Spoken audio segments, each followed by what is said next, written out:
Welcome to this abridged version of my review of Wrong Side of Love. It's a 2024 romantic drama currently streaming on YouTube right here. Wrong Side of Love is a FeemPipo production. It's directed by Prosper Edesiri and written by Chino, Marchie. For a synopsis, it says a forbidden love that challenges their loyalties and beliefs forces them to choose between their principles and love's eternal cry. Very to the point.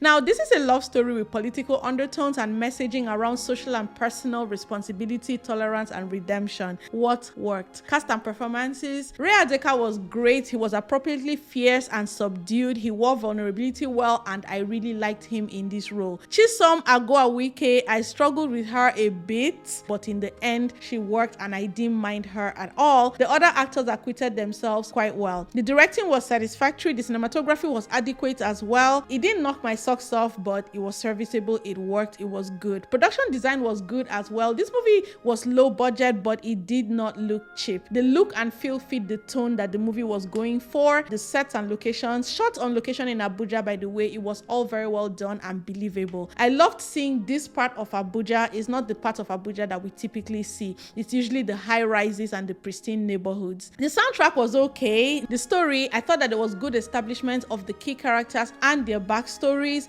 multiple layers of believable conflicts, the conflict between Jamal, his underling, Jamal and the senator, Jamal and the community, Jamal and his conscience, and the love story, Jamal and Obioma. There was humor in this movie, specifically coming from those guys, the thugs. They were quite funny. I love the friendship between Obioma and her friend. It was very heartwarming, especially when you juxtapose it with the sterility and just the apparent loneliness of Jamal's existence.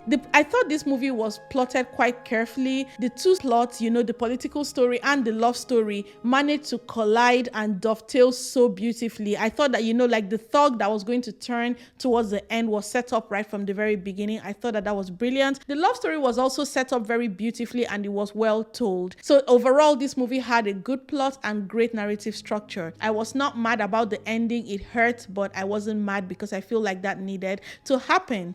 And finally, I love that the last words on Jamal's lips were thanks. Now, let's get to what did not work. In some parts, there was this weird coloring or just oversaturation of the lighting that took me a little out of the experience, but it didn't happen very often. There were also some portions where like the actresses had their makeup have this kind of white cast that was kind of strange, but again, it wasn't terrible. The score was a lot in some parts. It really grated on my nerves. The sound was not bad overall, but sometimes the score was really bad. The senator, I felt like he was miscast because he kept talking like somebody of a much older generation when he was talking to Ray, when in truth they are probably not very much far apart in age. I didn't always enjoy the dialogue for Obioma. I thought that her dialogue was not very good as compared to Ray's and other characters, and also her delivery I had a problem with. As far as the story, I felt that there was a hint of disingenuity in her not admitting that she was dating a wealthy man who obviously wanted to take care of her. So that was something I picked up on when she was complaining about her plans for the future and her dream of owning a franchise. I thought that the anti-gag bill was being organized by that corrupt senator. I thought it was a weird storyline and unnecessarily distracting. The protest I felt was a convoluted way to move the plot forward, and it ended up being anticlimactic. The love story was built on a foundation of lies by omission, which made me feel gaslit. That murder in the beginning was not necessary, but where it had already happened, I felt like it should have been used to greater effect within the story. In conclusion, I enjoyed this movie. I love how the love story disarmed me. I highly recommend this movie if you're looking for a simple story with little spectacle but lots of heart. Thanks for tuning in, guys. And this is the short version, like I said, but there's a longer extended version of this review in the description below. Don't forget to like, subscribe, and share. Leave your comments in the comment section. Thank you so much. And what do I always tell you? You have the right to an incredible viewing experience, so never settle. Thank you.